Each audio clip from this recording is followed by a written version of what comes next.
Hello, what's happening, YouTube fam? This is your boy J Money here, and I'm bringing you guys a requested deck profile, which is the deck that I showed on the last video, and that is the 60 card. Well, actually, I didn't actually mention the deck with 60 card, but it is in fact 60 card Dark Warrior, like Link spam deck, whatever this actually is. So I managed to actually take this to a locals yesterday.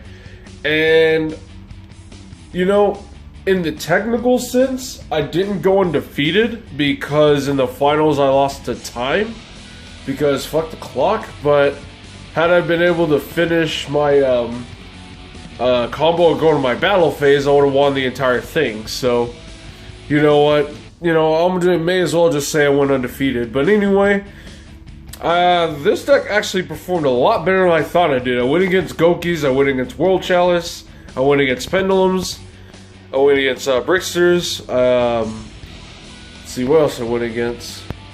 I don't even remember, but I know I went against Bricksters in the finals, and well, yeah, I did spectacularly well. So, with that being said, we're gonna go ahead and show this up. Oh yeah, but before I get started, I want to mention, again, friendly reminder, you know the deal. 1,000 subscribers, guys, before August 24th, or by August 24th, and I will be giving away 2 free Megatins, a Jane Tin and a Yusei Tin. You just gotta be sure you're subscribed to the channel and comment Megatins down below to be entered. You can't enter more than once, but you know, you should already know that. Anyway, on with the profile, we got the best starters. This is the best card in your entire deck, the Armageddon Knight. The goal? Summon this as many times as you can. The more times you summon Armageddon Knight, the higher chances you have of winning that duel. Alright, next we get your best combo starter right here, which is why you play all those foolishes. And the reason why I play 2 Vions is because I only had 2 Vision Hero Vions. If I had 3, I would have played 3. I did pick up a 3rd in the middle of the tournament.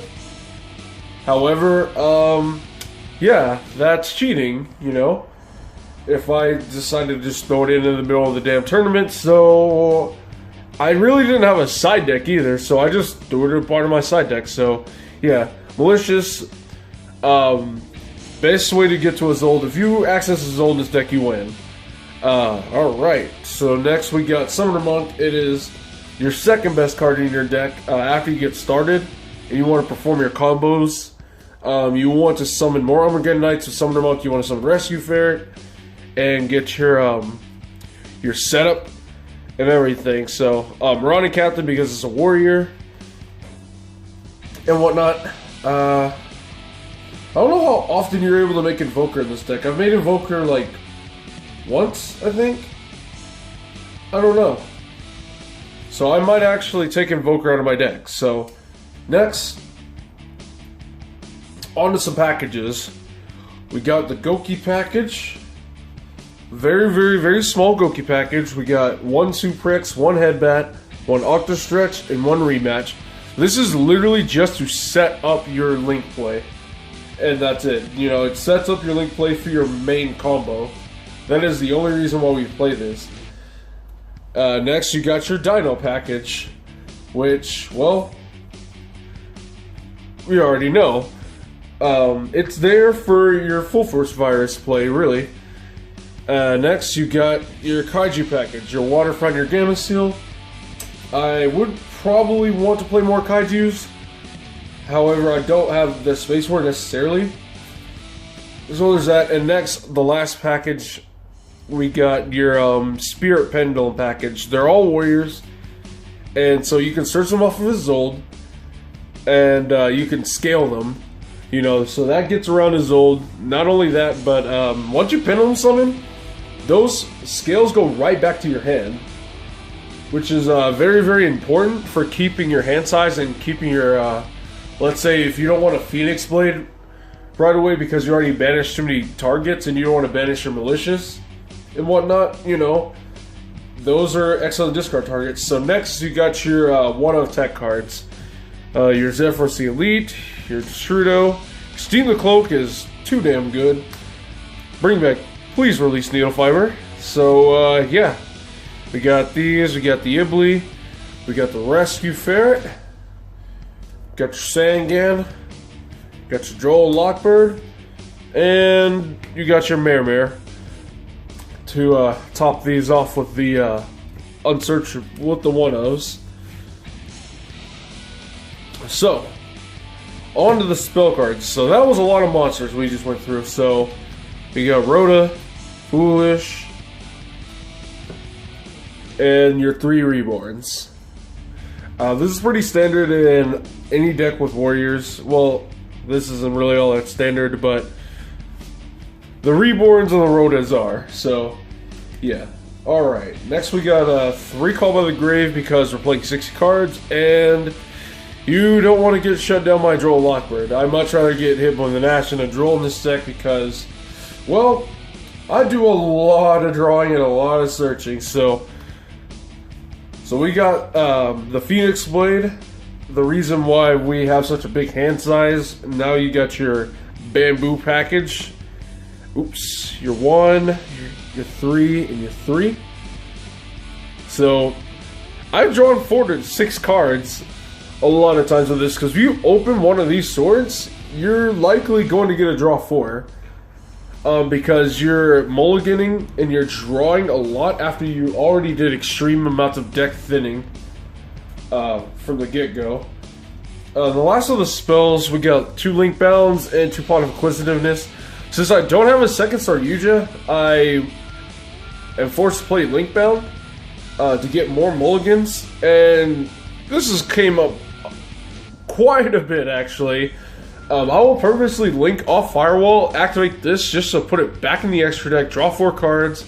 Granted, I have to bottom deck 4 cards instead of 3 cards like Saryuja, but this is what allows me to get to more of my Bamboo swords and whatnot, and fix my hand and put things in the deck like Iblies that I don't want in my hand back in the deck. And this, boy, I got a story to tell you with the pots. This is actually in the finals at round on game 3, actually. And the last card, Full Force Virus. Woo, man, domination right there. That card has really come in. So, extra deck. All you need to do is just access this 1 card and you win. That's it. Access the soul, you win. Enough said. Never made this once. I think I'm going to cut it so I can actually make space for maybe a second Saryuja or like something else I actually need. Yazi, I went into this at least once a match.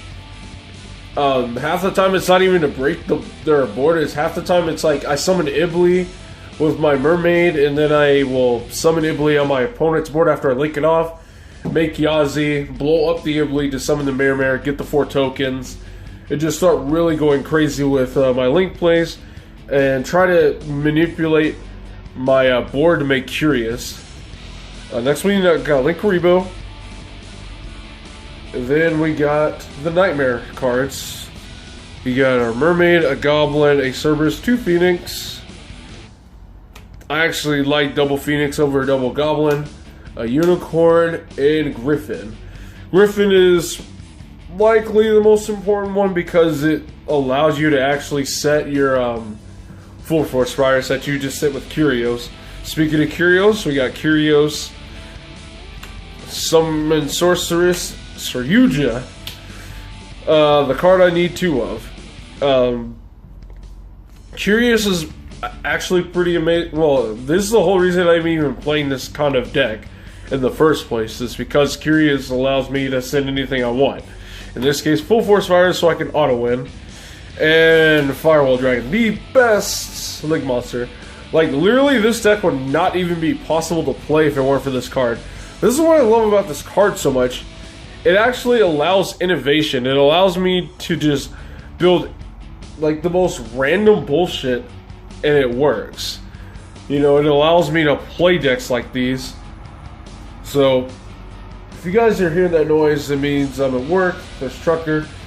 Next on the side deck, I literally only sided once, and that was game 3 in the finals. I'd never even sided, and the only cards I sided were these, and that's it.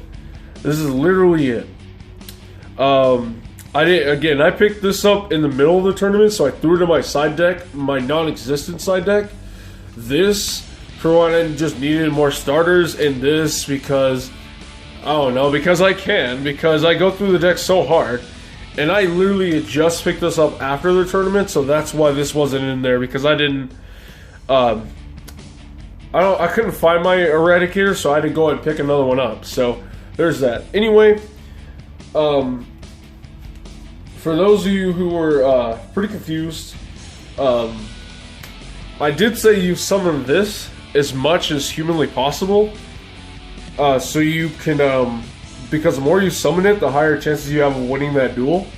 So, I'm going to give you a list of cards that that you send, that you foolish off of Armageddon Night, and all that good stuff. So, bear with me on this as I get them all ready, because I'm going to show you the order of importance for Armageddon Night, since we got a pretty nice stack of cards. This first, this second, to bounce the Armageddon Night for Zephyros, Link, maybe into either Curios, just resummon this off Firewall, or whatever. Bouncing this back to get another Foolish is pretty good, and generally you're going to Foolish a Destrudo on the third or second Armageddon Night, depending on if you already have access to Malicious for your Yazi play.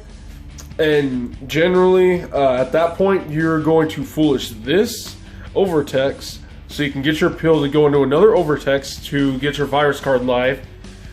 And this is really one of the last cards you want to Foolish, because you're generally going to summon this off Rescue Ferret. What you're summoning off Rescue Ferret generally is Sangan and Seam the Cloak, so you can link off, not only get the token, but you can search Joel and Lockbird off your Sangan. But, you know, if you have your Summoner Monk play and you like need to summon Armageddon Night to mill more cards, then yeah, this is what you mill. And this is just in case you don't have access to it when you're performing your Firewall plays. If by some odd reason you drew and went through your deck so much and you still haven't gotten access to this, you will end up sending this and either bringing it back to the hand with Firewall and summoning it, or activating one of your Reborn cards to bring this out. You know, get your Phoenix Blade to your hand and summon your Rescue Ferret and get your Search for Joel and Lockbird. So there's that. So with Gokis, I ended up going into a draw against because fuck time. But anyway, he U-locked me, and I don't even know what all I had in my hand. All I know is by the end of the Gumblar combo and the U-board, I was left with just these two cards in hand, and oh yeah, one of the cards he did send was Steam the Cloak. Not only that, but I also ended up having a Golden Bamboo, Curse Bamboo Sword in hand when he Gumblar'd me, so I searched. So I ended up sending these two immediately. I searched, whatever. So I drew. He hit 2 more cards. That's fine. I Kaiju'd over his Goblin in the middle because he broke the U-board, but he still had Gumblar. He had the Tri-Gate Negate. So I literally just had these two in hand. All I did was just summon this. This is literally basically the only card in my hand. And by the end of the combo, I OTK'd him. Like, I had Firewall, Griffin, Unicorn. Like, I had Extra Linked him, actually. I had him Extra Linked, and I Cerberus a card, I Unicorned a card, and all that. I Yazi'd a card. I did all that off of one card. Literally just summon Vion, get your Malicious, access to Zold, you win. So, that's how that worked. Now, in the finals, let me go ahead and show you. This card right here, I main deck this specifically for Malicious, but get this, I'm playing against Brickstar's in the finals, and I have a pretty good hand, but I got hit by Duel Mockingbird. I ended up activating Reinforcement for Armageddon Knight. She drills me, and so I'm like, okay, I'm trying to figure out what else I can do. It's because I have Malicious in hand as well. I had what's the name? I had Destrudo in hand, and I had, let's see. Shoot, where are those cards? All right, there you go. I had Destrudo in hand, and I had Dark Grepher in hand, and Rhoda. So this was my opening hand. So she drills me, so I'm like, okay, this is cool. So I go discard a special, I activate, I discard, and what dark did I send to the graveyard? I know I didn't send Overtext because of what's his name? Because yeah, I was under Duel and Lockbird, so I don't know what I foolished. I know I didn't foolish Steam the Cloak. I know for a fact I didn't foolish Steam the Cloak. And I didn't foolish any dinosaurs. So no lie, I did you know, some pitiful things. So when I got to this point, she cherries me. She hits me with fucking cherries. And like, she's gonna rip Firewall, but nope, she doesn't do that. She rips my Isolde. So I'm like, well, fuck. I was like, how am I supposed to win? I was like, oh, I have Pot of Acquisitiveness. So I'm like, you know what? We're gonna try and make this work. So I go Banish Malicious for the second one, and all that goodness. And I link this off, and I make a Phoenix up top. Then I banish for another Malicious. Where are we at? Then I tag this out immediately, and I make Mermaid, and I discard my only other engine starter, you know, for, you know, me to actually win, and I summon Nibbly, you know, and then I just go ahead and link these off, and I make another Phoenix, and I summon Nibbly to her board just so she doesn't just go crazy with Licorice and all that stuff. And I literally go set pot, and I passed. And so what she ended up doing, she summons Candina, she searches her Licorice and whatnot. Then she links off the Ibly and the Candina, and she makes Cerberus to blow up the Phoenix. And oh dang, how did she manage to attack over my Mermaid? Anyway, doesn't matter. That was perfectly fine with me. So, what do I open? First off, I end phase. I activate the pot. I shuffle these back in, so I have Malicious sitting in the graveyard. Shuffle them, draw Dark Grepher, and I'm like, all right. So I go draw, banish Malicious, summon Malicious, normal Dark Grepher. Threw her hands in the air. I'm like, access Isolde, and well, yeah, at that point the game was over. But as I said previously in the beginning, time was called in the middle of the my combo, and I wasn't even trying to perform a big combo because all I needed to do was just go for game. That's all I needed to do. I didn't. So, you know, but, you know, it's whatever. Time is time. You know, I hate how time works, and I hate how I'm not able to finish the turn. But, you know what? I'm not even complaining. You know, because she knows good and damn well, and I know good and damn well that I would have just won that game had it not been for the clock. And I would have been undefeated, and I would have won. With this random-ass deck that I slapped together overnight that I just came up with on a whim. Just some dark, a deck full of darks and warriors, and it turns out to work really, really awesome. So that's it for this deck profile, guys. I actually had a lot of fun playing this deck. See, it's amazing how you can just come up with the most random things in today's metagame, and you actually can do stuff like like with me and the Grinder Golem Link Spam deck. When it was at 3 and Firewall was at 3, and now I got a deck like this. So it would be really sad to see Firewall get banned, because it just enables me to just build like anything I want. It enables me to build like some sort of just random bullshit that doesn't really seem to work all that well, but surprisingly enough actually works, because Firewall actually allows this stuff to actually work, and allows it to function. So I hope you enjoyed this, guys. Let me know what you guys think about that deck. Again, it's 60 cards, but once you access a Zold, you basically just won the duel. That's how any deck is that plays a Zold that I've come to figure out. So thank you guys very much for watching. This is J Money, and I am signing out.